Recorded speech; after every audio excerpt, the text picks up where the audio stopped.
Okay, let's call meeting to order. Roll call, please. Hathaway, Here.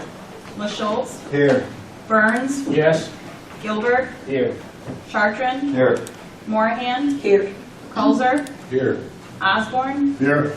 King, Here. Dahlhoff. Here. Please stand for the invocation and the pledge.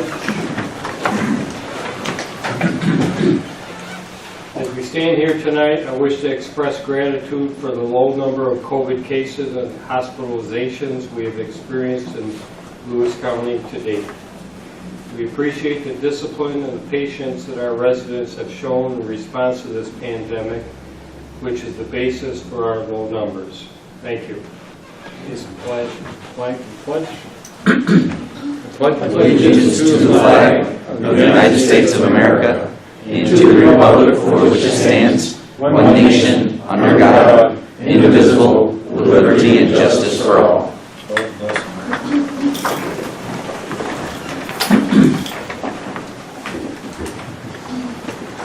If there are no amendments, the 8/4/2020 board meeting minutes stand approved. Report of the Finance and Rules Committee for Rule 6. The Finance and Rules Committee has met and they recommend the following action on resolutions: to waive rules to act upon late resolutions. Need a motion? Dick, second by Randy. Any discussion? All in favor? Aye. Opposed? Carries. Privilege of the floor. Before we do that, we have a public hearing on the proposed county bond issue for Lewis County General Hospital Surgical Building Project. So we will open that public hearing now. And is there anyone here that would wish to address that public hearing? Please come forward, Don, and state your name for the record, please. My name is Donald Arthur. I am like most of you know me, I'm a longtime employee of the hospital.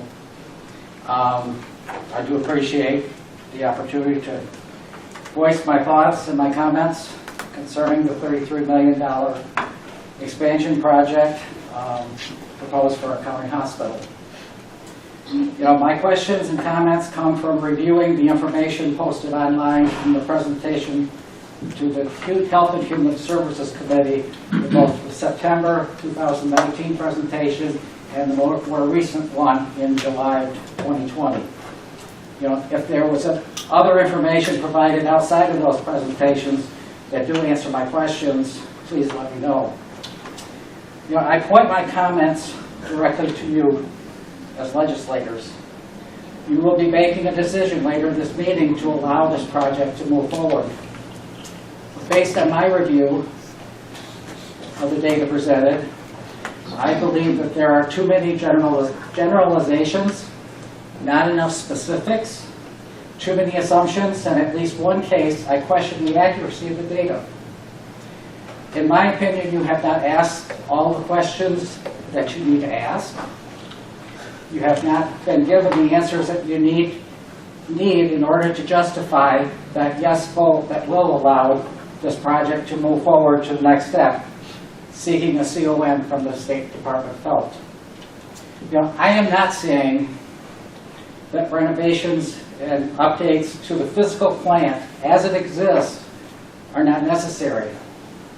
However, I believe that this $33 million project as proposed exceeds both the medical needs of Lewis County, and secondly, the proposed project exceeds the financial means. The burden that it could place on the taxpayers of Lewis County is too great.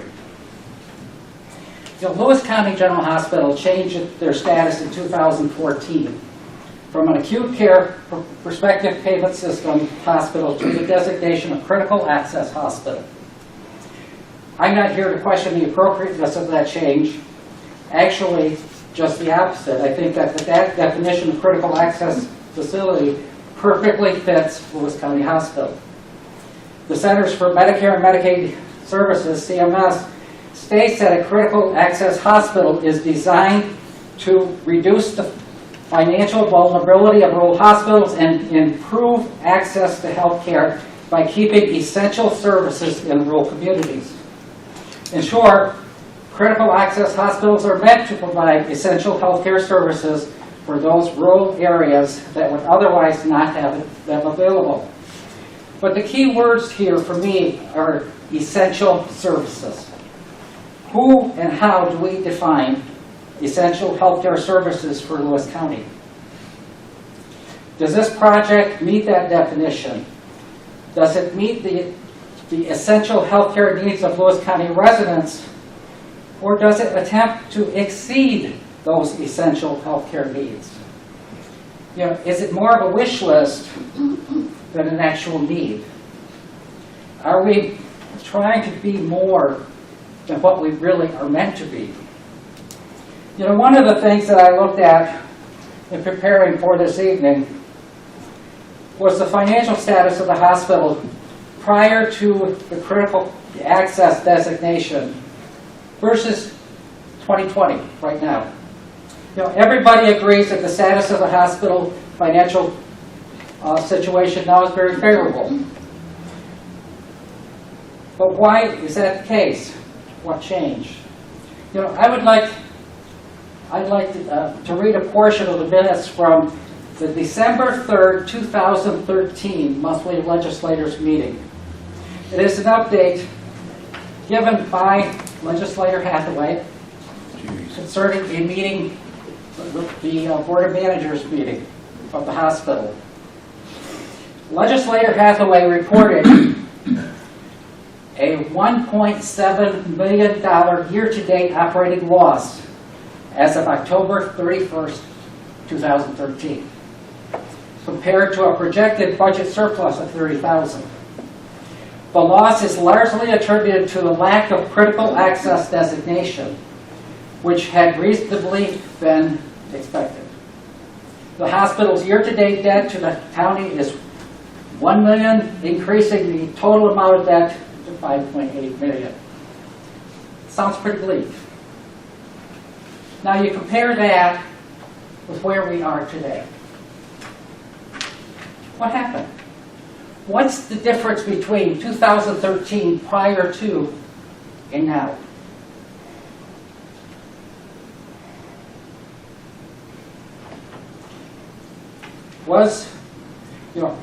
Has the hospital seen a significant increase in patient volumes? Was there a significant improvement in operational efficiency? No. Not that amounts to that much. When this facility was designated as critical access facility, it was then eligible for a windfall of money that the hospital became eligible for when the hospital changed its status to critical access. But just how tenuous is that money? Senator Chuck Schumer was at our hospital last September, just sounded an alarm. Fortunately, and that alarm is right here in the headlines. He was in our lobby.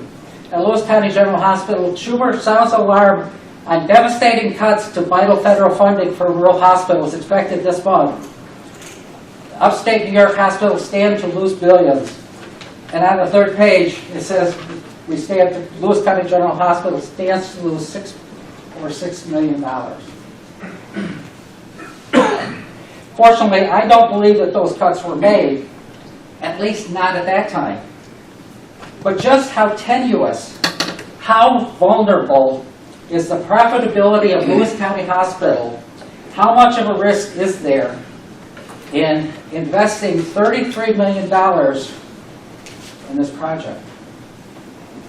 Question: how would the financial picture of the hospital change if those outside funds start going away? If I ask you today, what is the net operating gain or loss just from patient-generated volumes, just from patient-generated revenues and expenses for 2020? Would you be able to provide that information? completely separate from IGT, dish reimbursement, etc. Has that information been provided to you? Isn't that an amount that you need in order to make a decision to move forward? In 2018, the Hospital Board of Managers, and thus Mr. Chartrand, reported to this body a year-to-date surplus of $8 million. Mr. Chartrand reported for 2019 approximately $400,000 year-to-date gain. A decrease in $7.6 million between 2018 and 2019. How do you explain that? Did anyone ask? Do you know the difference? Did the Board of Managers ask? Did you even notice? Why? Is it a case of don't worry, be happy?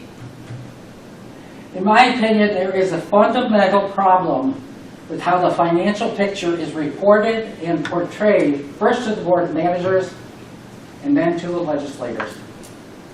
Let me show you an example. I have copies here of 2 recent Board of Managers minutes. And this is the finance update given by Jeff Hellinger, CFO. And this is the June, period 5 review. There was a gain of $4.2 million versus a budgeted gain of $26,000 for the month of May, 1 month. The year-to-date surplus is $2.1 million versus a budgeted deficit of $46,000. Now, one thing that stands out just from reading that, the month to date indicates there was a gain, and whenever you read the month to date, it's a gain or loss. When you read the year to date, it's a surplus. Now, the hospital is under an accrual accounting system, and I'm not sure exactly. I'm very familiar with the net operating gain or loss, but I'm not sure where a surplus comes in apart from cash. And then he goes on, Mr. Hellinger reported 3 stimulus payments were received in the month of May, totaling $5.2 million, which resulted in a gain of $4.2 million for the month. However, he added that our net operating loss each month versus budget, excluding stimulus, that $5.2 million, was $2 million loss in March, 1.7 in April, and 1.2 million in May. That's a realistic approach to that report. Okay, we lost that money, but because of that stimulus money, we gained. There was an explanation. That's the first time that I see any kind of different, because I faithfully read these minutes, and I don't see any kind of explanation I hadn't seen before that. When I turned to July, there was a loss of 128,314. I have to give a drink of water. I apologize.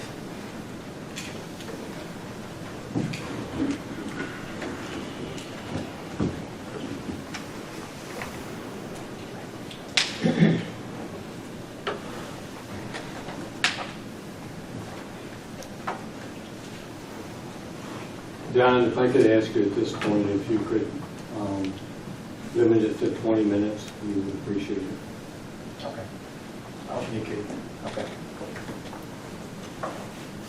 I'm not sure why. Because you provided, is there anybody else here? Yes. Okay. I'm sorry.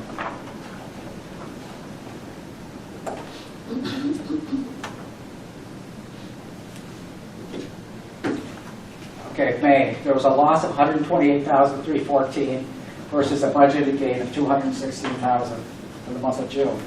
The year-to-date surplus is 1,980,000 versus a budgeted surplus of 169,000. No explanation of why we have a surplus 1.9. No accounting for that 5.2 million. And that's what I hear month after month after month reported to this committee, to this legislative body, is a bucket amount.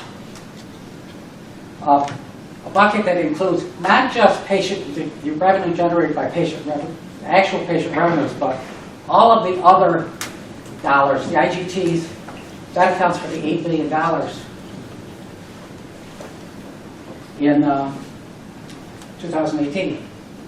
How do you make a decision without understanding what the capability is for Lewis County General Hospital to earn, their net operating apart from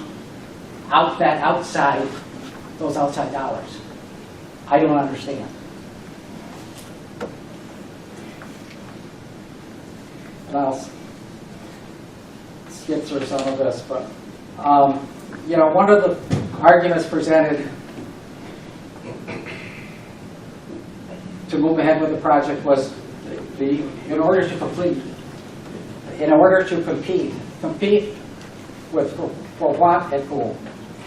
One part of the question was answered. We need to compete in order to recruit physicians to provide those essential healthcare services. I accept that. But however, there is another aspect of competition that these presentations don't talk about. I believe there is a big part of the nature of this proposal that is meant to provide a means to compete for our own Lewis County residents, which to me is separate from the critical access in providing essential needs for Lewis County that don't have access otherwise. But if they can go elsewhere, why are we, that I don't understand. We have facilities, there were several hospitals mentioned in the presentations as being direct competitors of Lewis County Hospital. Samaritan, Carthage, a new modern up-to-date facility is being built in Utica. Aren't we also in competition with the North Country Orthopedic Group? They have their own ambulatory center there on Washington Street, competing with both us and Watertown.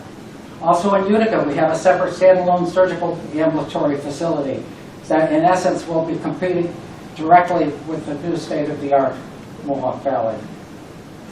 In the most recent presentation, Legislator Hathaway asked Mr. Kerr if there was any data that showed how the addition and renovations would directly impact physician recruitment. Mr. Kerr's response was that the young physicians simply wouldn't come. They are looking for a better experience. Are we going by the mentality that if we build it, they will come? Even if we attract those young doctors because of the updates to our facility, can we realistically afford to keep those doctors here once they arrive? What kind of financial packages would be needed to keep them? Again, can we compete with the financial packages offered by larger hospitals and even amongst the AMSURG centers where they would be promised, apparently, to be part of a piece of our donors, a piece of the pie? We purchased almost all the physician-based practices back in 2014. We no longer have any private physicians except the Lowell Medical Associates with the Leindeckers. Are we making money or losing money on those practices? I'd like to share a quote from Senator Chuck Schumer when he was here last September, where he said, "But because Lewis County General Hospital subsidizes primary care access and operates this service as a deficit, physician office practices as a deficit."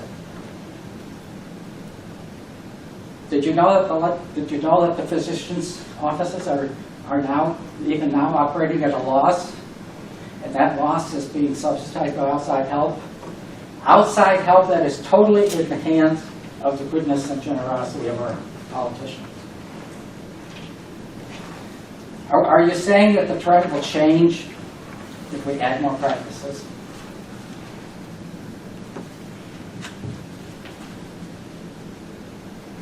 I'll finish here, but I think the other thing that I indicated that I was questioning the accuracy of some of the data. There's a chart here. The need for additional ORs. And even I noted that the difference between major surgeries in 2015 and 2019, 465 to 1,244. Now we have the same number of surgeries between 2015 and 2019. But there's major surgeries listed here. What types of surgeries? One here that really stands out is the eye procedures. Now, the only eye procedures that I know that are performed at Lewis County Hospital is a 15-minute procedure for cataracts. Now, why is that under major procedures? And how come we have, okay, if we increased from 460 by 800 the number of major surgeries from 2015 to 2019, does that mean that we also decreased by 800 the number that went from more intensity to less intensity? I don't understand where that information is coming. And I question the usage of the OR, but I won't get into that. But lots of questions that I think need to be answered. You know, we only have 2 physicians right now, as far as I know, one surgeon, general surgeon, and one orthopedic surgeon. How many more surgeons are we going to need to actually utilize to get full utilization of those ORs? We have an endoscopy room separate for endoscopies, but only the general surgeons perform endoscopies here. They can't be in 2 places. But, you know, we need to look at the actual revenue and generated cash that's going to pay for this. Because I question our ability, the hospital's ability to pay for it. Thank you. Thank you, gentlemen.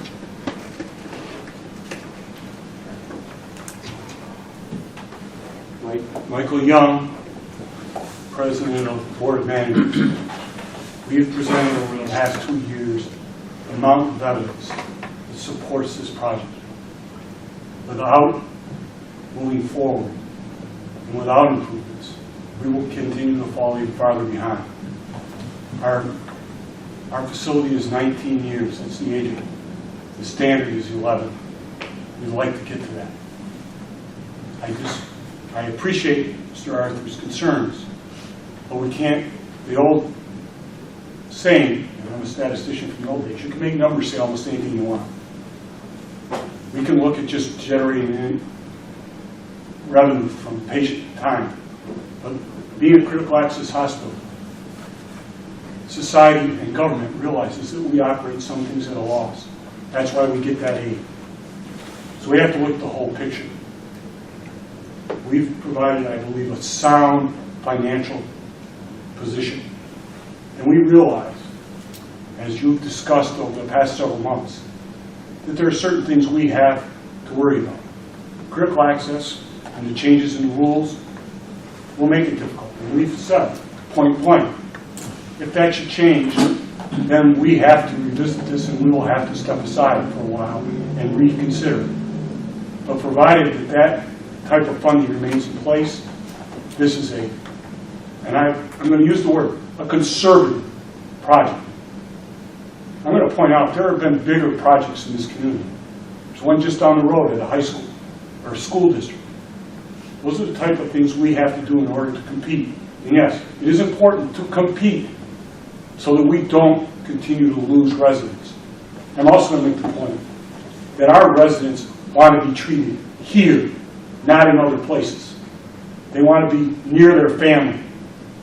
Tomorrow, you're going to hear about family members talking about how they want to be near their family. We have more than one surgeon, more than one orthopedic. We're trying to provide the services that our community wants, and this project provides that. I believe we've answered the questions. Nothing in life is certain. This is a good project for the community, and I hope that you will support it. Thank you very much. Thank you, Mike. Yes, sir. John Jones from Beaver Falls. First of all, I'd like to thank Jerry and his team for working on this project for, I guess it's been 2 years or more, and I think it's well deserved. But I just read in the Watertown Daily Times here just last week about the project. I think they did a good job. The only thing I didn't see in there was, and maybe Jerry could answer this or somebody, about the adult daycare program. I know where they were going to build a new facility for them, but the paper didn't say anything about it. And I was just wondering if we're still going to have it.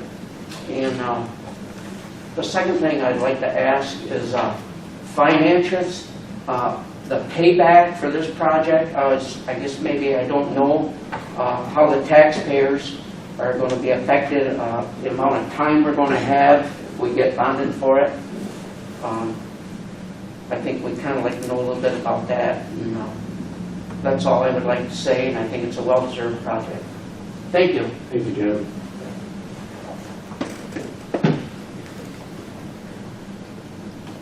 Anyone else privilege of the floor for the hospital project? Anyone for any comments in general for the privilege of the floor? I have one other completely different Okay. thing. But I would like to add a comment that I think this is totally unfair, that my time gets cut short for the president of the board of managers of the hospital, who has had 2 years to do research and understand what's going on. I spent a lot of time on this presentation, on this doing research, and all I had was what you had given me privy to online, and I think it's totally unfair. In response to that, Don, normally we limit time to 10 minutes. But we're talking I hear 33 about minutes. saying that in the beginning, and I think your time was at least 2 and maybe 3 times longer than what Mike spoke. So I heard that Well, comment from Mike too compensated. when I was complaining about the care in the nursing home. Anyway. Presentation of petitions, communications, and notices. Oh, I'm sorry. But- I did have something else. Oh, I thought that was it, sorry. One more thing that I would like to talk about. I have in my hand a Gold Star banner. A banner that hung on my mom's wall right up until the time that she died 2 months ago. That Gold Star banner was given to her by our local VFW auxiliary to recognize and commemorate Mom as a Gold Star mom. I spoke at her funeral. She always wanted to be a mom, but the last title she ever wanted was the title of Gold Star Mom. She was given that title as a result of her eldest son, Larry, my brother, was killed in Vietnam on May 28, 1968. 52 years have passed, yet that Gold Star banner, his picture remained in a prominent place in her room. Her greatest fear, and most likely her dying breath, was that Larry's memory, his courage, his sacrifice be remembered. In her honor, and as I remember Mom, I have pledged to carry on that torch, that passion, to ensure that not just Larry's sacrifice be remembered, but Mom's sacrifice as that Gold Star mom be remembered. Unless you've been there and experienced it, it's very difficult to understand the depth of pain, the depth of sacrifice experienced by members of the Gold Star family. That said, the last Sunday of every September, this year is September 27th, there is both a presidential and a statewide proclamation recognizing that day to be set aside to recognize and remember the sacrifice of Gold Star families nationwide. I'm asking this group to consider a resolution to do the same, to recognize and honor the Gold Star families in your midst. With Mom's passing, I believe that there are only 2 Gold Star moms from the Vietnam era, and then 1 mom and 1 dad from Iraq. I ask that if you do this, that you specifically identify and honor them. Thank you, and it would be the whole lot to me. Thank you. John, to your questions, I would comment that privilege of the floor is not supposed to be for discussion purposes or question and answer, but I'm sure if you would reach out to Mr. Kayer or Mike Young, they would be happy to provide you answers to your questions. Presentations of petitions, communications, and notices. Thank you, Mr. Chairman. The following resolutions were received from Greene County. A resolution opposing Governor Cuomo's Executive Order 202.52 requiring businesses licensed by the State Liquor Authority to serve an alcoholic beverage only if such alcoholic beverage is accompanied by a food item. And a resolution urging Governor Cuomo to sign State Legislative Bill A.9952B and S.7880B to prohibit the incineration of firefighting foam containing per and polyfluoroalkyl substances and cohoes. Legislators received correspondence from Scott Connell, Superintendent of Copenhagen Central School District, expressing his thanks to the Board of Legislators on their common sense approach to school reopening. That is the end of the report. Thank you. Reports of standing committees. Tom, for Finance and Rules, please. Thank you, Mr. Chairman. I have nothing at this time. Thank you, Tom. Any questions for Tom? If not, we'll move on to Jerry, General Services Committee. Thank you, Mr. Chairman. I have a few motions I need to make. Motion to authorize Highway Superintendent Warren Shaw to refill a mechanic welder's position effective immediately due to resignation. Excuse me, I'll make that a motion. Moved by Jerry, second by Ron. Discussion? All in favor? Aye. Opposed? Carries. Motion to authorize Solid Waste Director Crit Turk to refill a MEO position and all associated backfills effective immediately due to resignation also. I'll make that a motion. Moved by Jerry, second by Dick. Discussion? All in favor? Opposed? Carries. Okay. And a motion to authorize refilling of Highway Superintendent position due to impending retirement of Warren Shaw effective November 27, 2020. And I'll also make that a motion. Moved by Jerry, second by Greg. Discussion? I assume we're going to advertise this and all in favor? Opposed?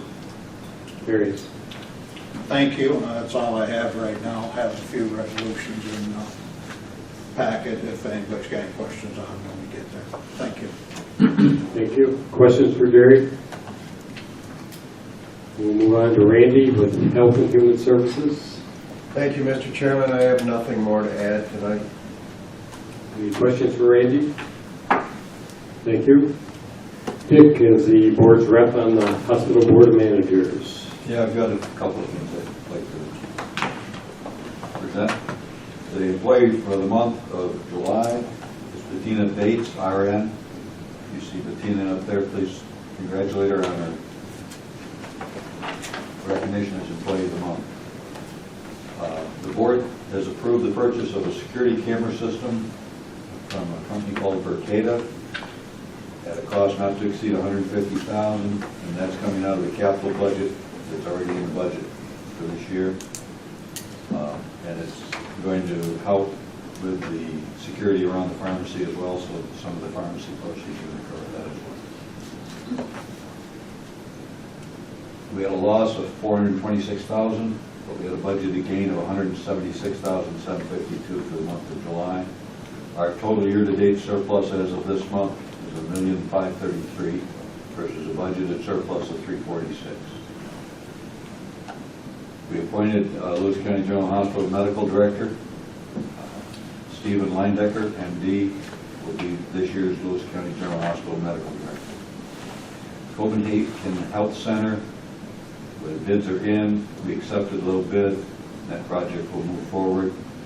It's expected to start before October 1st and finish before December 31st this year. Our New York State Community COVID testing, We tested 340 individuals through that program in the 3 clinics. No positive test results from that group. We're now down to about a 5-day turnaround from our labs. It was on the news today again, I saw it. The labs have upgraded their capabilities and they can turn it around quicker. We had an incident in the nursing home which resulted in our hiring a person from the Lowell PD department for 8 hours a day.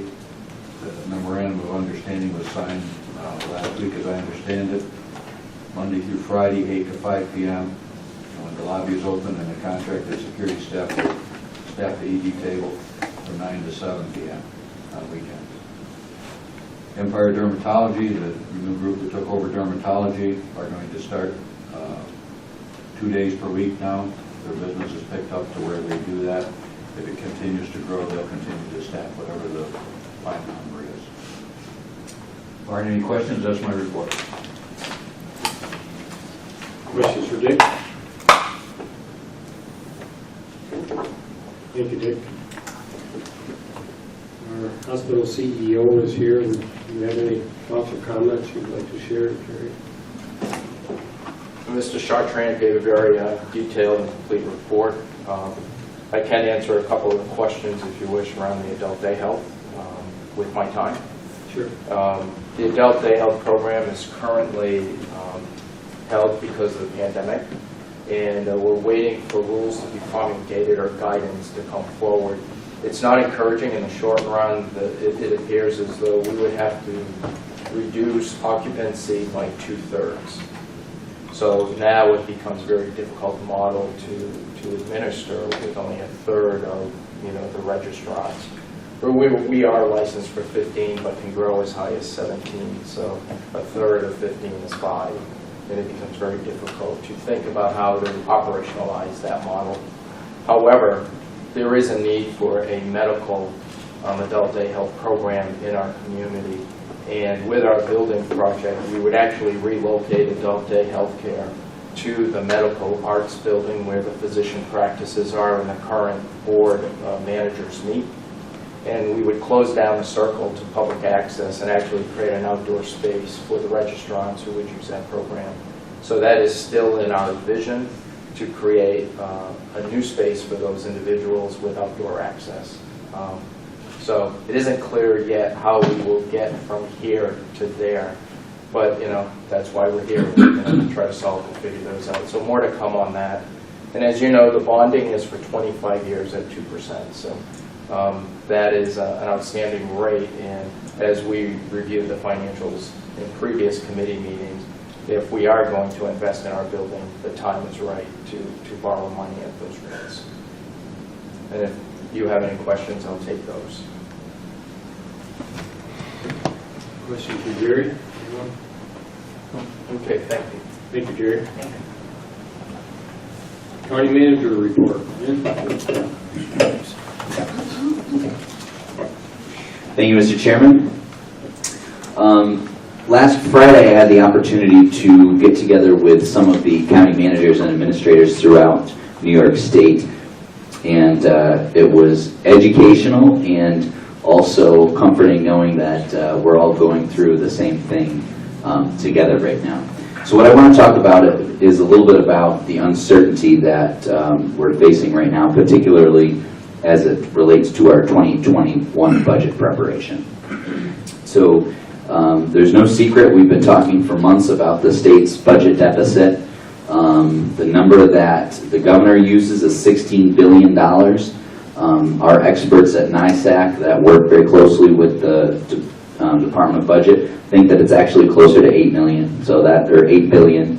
So that's a good thing. We have already been cut 20%. A lot of our Q3 reimbursement payments have been quote unquote delayed. We do know that the state has plans to and have in some cases already cut some aid to schools. So you've got to think to yourself, if the state is willing to cut schools, then they're definitely willing to cut our lead prevention grants and our 25 other ways that the state contributes to our budget. The state's budget deficit, like I said, they've got $2 billion from schools and local governments. So let's say they're at 8, that brings them down to 6. They have borrowed $5 billion already in bonding. So that pretty much closes the gap. If it gets worse, they have authority to borrow up to $11 billion. A lot of what we're hearing is that the state may delay payments into the 2022 budget. So since the state operates on a cash basis, if they delay payments until after April 30th or April 1st, then they can just push it onto the next fiscal year and then kind of kick the can down the road. So we might see some of that. Either way, I think it's safe to say going into 2021 that we need to count on a reduction in state aid. And that is what we have been doing when we've been meeting with department heads over the last month or so. At this point, we have met with all of our departments, and Eric and I have instructed them to bank on a 20% reduction to any state resource across the board. So we get about $7 million from the state of New York.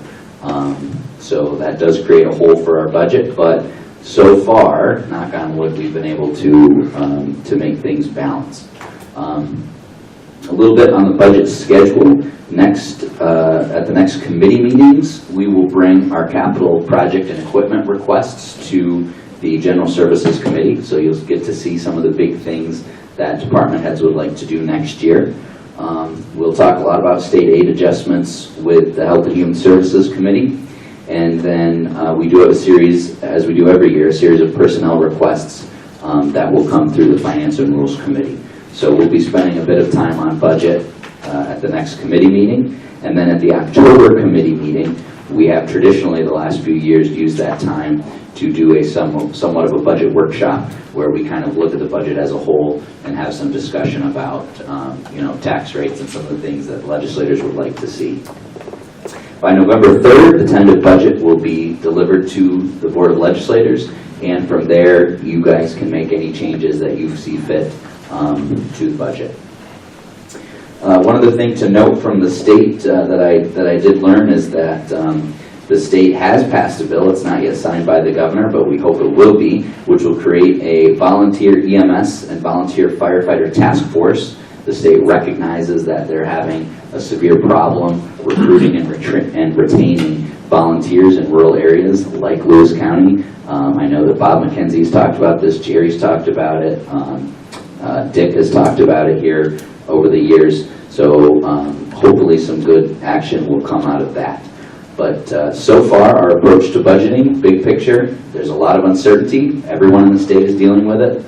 We are building a budget that we feel builds in reasonable cuts, but not over the top, because we don't know what's going to happen. We could have a big stimulus bill from the federal government, and then it'd be awfully silly to cut jobs and programs just to put them back into place in February when the new stimulus money arrives. So we're kind of taking a wait-and-see approach. I think it's reasonable, it's flexible, it's conservative, and over the next couple of months we'll roll out more of the details. So that's my report. Thank you. Questions for Ryan? Yeah, we'll move on to County Treasurer report. Rick? Yes, thank you. I've provided some written detail this month for some of our contingency and reserve balances. I won't go through that line by line, but what you have is remaining balances for our contingency accounts for 2020. And I would note there that there are resolutions this month that will be using some of those balances, so that will be updated after those resolutions are passed. You also have balances for our reserve accounts for capital data processing, capital equipment, and capital buildings. On the second page of that report, and again, this is information you've seen in the past. I'm trying to change up the information I provide you from a month-to-month basis, but this is a good catch-up for some of this data for this year. So on the second page is our sales tax collection. We've kept you relatively up-to-date on that. Through 6 months of 2020, we are at 2.9, almost $3 million. I'm sorry. Well, I was looking at the quarter. The second quarter was $2.9 million. The first quarter was $2.5 million in sales tax collections. We are about 8.5% below last year's collections. Given the situation this year, I think 8.5% is not a bad place to be, and hopefully we will continue to recover some of those funds as the year goes on. And the last item on that second page is our health insurance fund, which continues to remain healthy. We have a balance in that fund of about $6.5 million as of the end of August. That has been growing this year, and again, that fund is in good condition at this time. If you have any questions, I can do my best to answer them. Yeah, I'd like to suggest that at the next committee meeting that we have, we take up a discussion on this health insurance fund, and maybe have Eric give us a little more in-depth presentation of it, and what, if anything, we should do to adjust on that. Is that possible to do? The next committee meeting in September, I will not be available that day, so if you can hold that till October, I'd certainly be interested in doing that. Okay, good. That should be fine. Thank you. Yep. Any other questions? Thank you, Eric. Last call for any comments on the hospital public hearing. If not, at this point I will close that public hearing and move on to report of the Finance and Rules Committee for Rule 7. Thank you, Mr. Chairman. The Finance and Rules Committee reports that they have examined the claims presented for payment in the total amount of $1,557,647.04 and recommend that they be audited and allowed for the amounts claimed. Good motion. Bill, second by Ron. Any discussion? All in favor? Aye. Opposed? Carries. Moving on to resolutions, are there any resolutions that people would like to pull from the slate, recognizing that number 210, number 221, and the late resolutions will be voted on separately. Mr. Chairman, could we pull number 215 from the slate, please? 215. Dealing with appropriation of funds in the DA's office.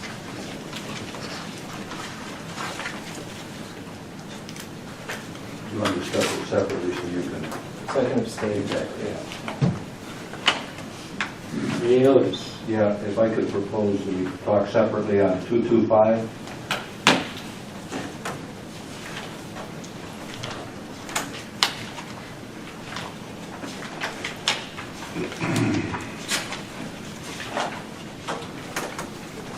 Anyone else?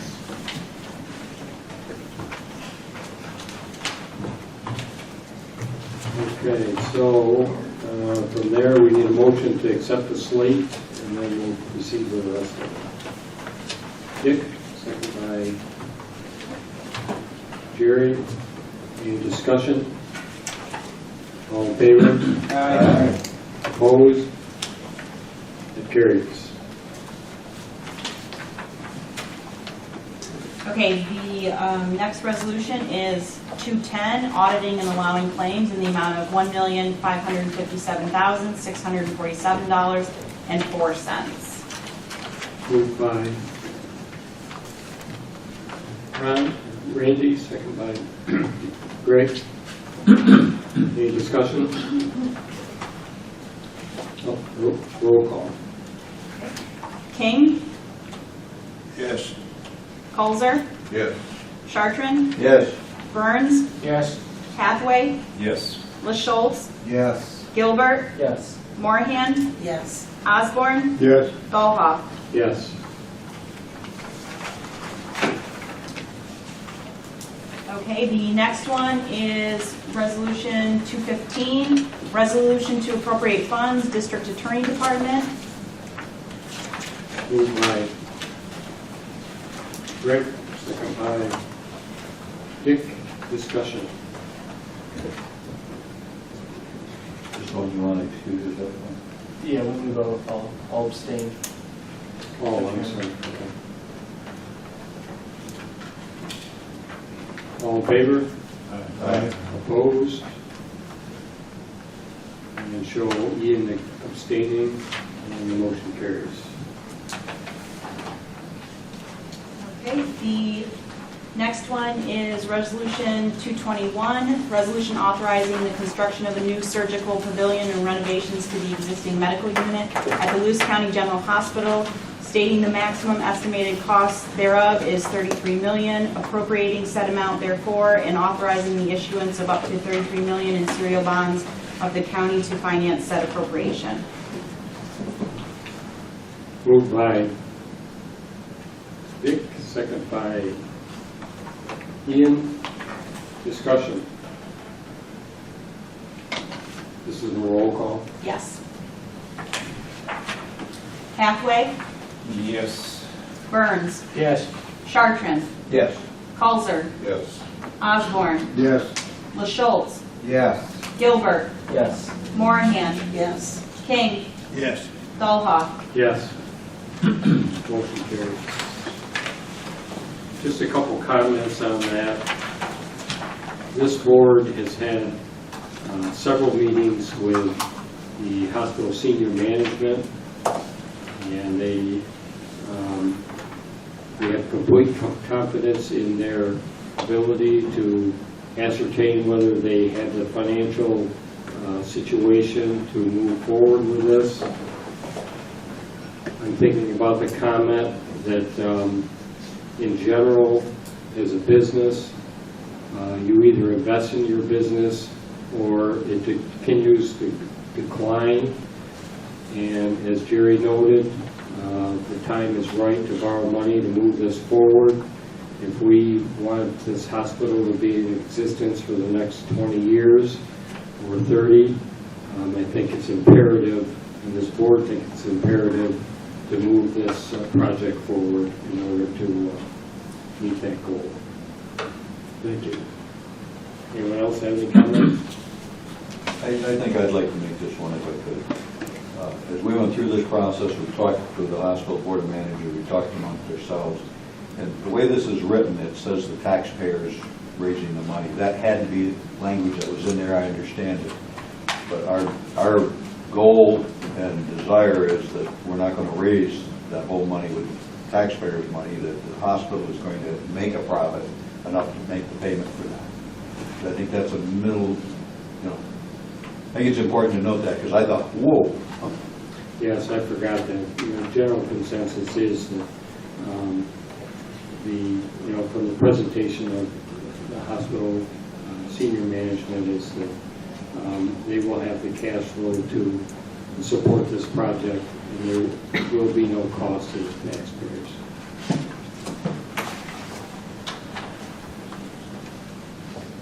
The next resolution is number 225, resolution in support of local municipalities' adoption of a model solar development/zoning law, and for the Lewis County Planning Board to consider potential countywide impacts of utility-scale solar energy projects. Moved by Ron, second by Randy. Discussion. The reason I asked for this to come out a little bit, when this first came up, and I think it might have been one or two other legislators felt the same way I did, I kind of felt we were telling landowners who paid taxes on their land and everything what they could and couldn't do with their properties. It was pointed out to me that this gets us developing a comprehensive site guidance for solar development. So what we're doing is we're thinking of what the impacts are and making them known to the public. So if it's desirous to do something like that. And that would be similar to zoning within a village or municipality.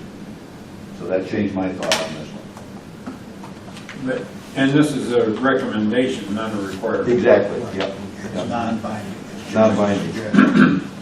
And it gives people to think about and have a discussion and stuff like that, because, I mean, if it takes off potentially like it could, it'd be nice to look in the future and see what we might end up with. Exactly. I just thought it worth mentioning that. Any other comments? Yeah, when I read through this, I changed, I'm going to vote yes for this. Previously, it was more I think they reworded some of this so that it became less of us telling them what to do, other than just, we're gonna give you a little guidance. If you wanna take it, take it. If you don't, don't. Because I'm still not for any type of restricting the taxpayer who's paying for that land tax. Because they're not, this is mostly agriculturally bound for it, you know, because they have the most acreage. And if they want to lease their land to a solar company, then I'd say go for it, because they're not gonna see that kind of income any other way. I mean, even when the corn crops were bad, and they were selling corn, lease, you know, off their property, it was $1,100 an acre was top dollar for their corn. That was planted and they harvest. So if they can get better than that, I'd say go for it. Some people could probably retire with it. Jerry? And like we had before, it's a discussion, I mean, there's a potential, if they can and want to use their scrub land first, that they can bring row crops too in combination, so you can parlay that into a little bit more than they would by leasing just a straight farmland, so. A lot of them are grazing goats under goats. Well, you gotta do what you gotta do. Thank you, Mr. Chairman. Larry? Thanks, Chief. Anyone else? All in favor? Aye. Opposed? Motion carries. Mr. Chairman, I should note my abstention on this as well. I have a professional conflict. Show Ian abstaining. The next one is Resolution 245, resolution to accept grant and appropriate funds in the Planning Department. Moved by Randy, second by Greg. Discussion. All in favor? Aye. Opposed? Carries. The next one is 246, resolution authorizing agreement between the County of Lewis and 3+1 LLC. Moved by Ron, second by Tom. Discussion. All in favor? Aye. Opposed? Motion carries.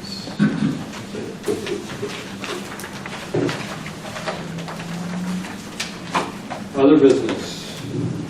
Bill, you have comment you'd like to make?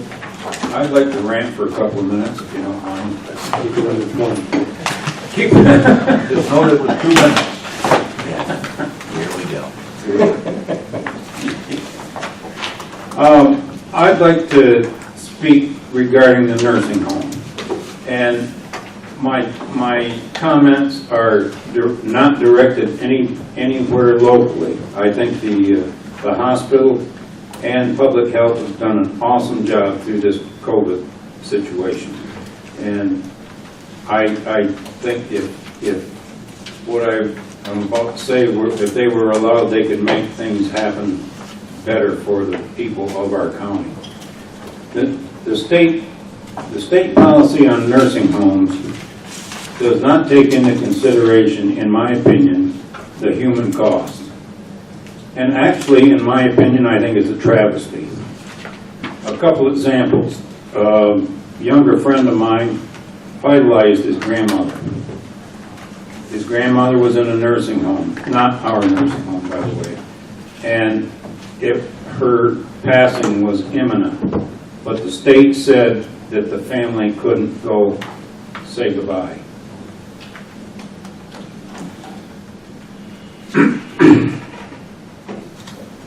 I have another close friend that is her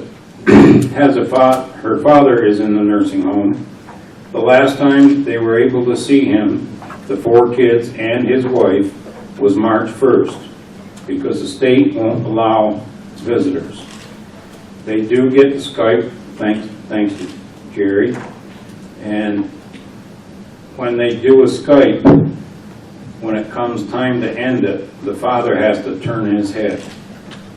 I don't know whether it's because that there's a tear in his eye or he just doesn't want it to end. But it troubles the family. It also troubles the family that as of July 1st, they would have been married, he and his wife would have been married 53 years. That was the first time in 53 years that they couldn't be together to celebrate it because the state wouldn't let them.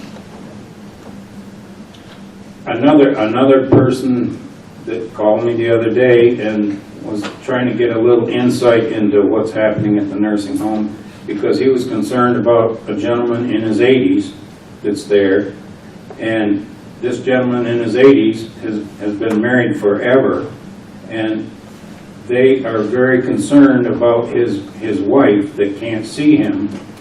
I mean, they've been married for 60-some years. They're very concerned about the depression that is affecting this man's wife. Not to say nothing about the depression that's affecting the man himself. I am totally in sync with this, with the rally tomorrow. I wish I could be there, but I have to attend the funeral. But I am there in spirit. And I wish the state would think about the human cost. Thank you. Thank you, Bill. Any other business? Motion to adjourn. Dick, second by Randy. All in favor? Why do you miss it?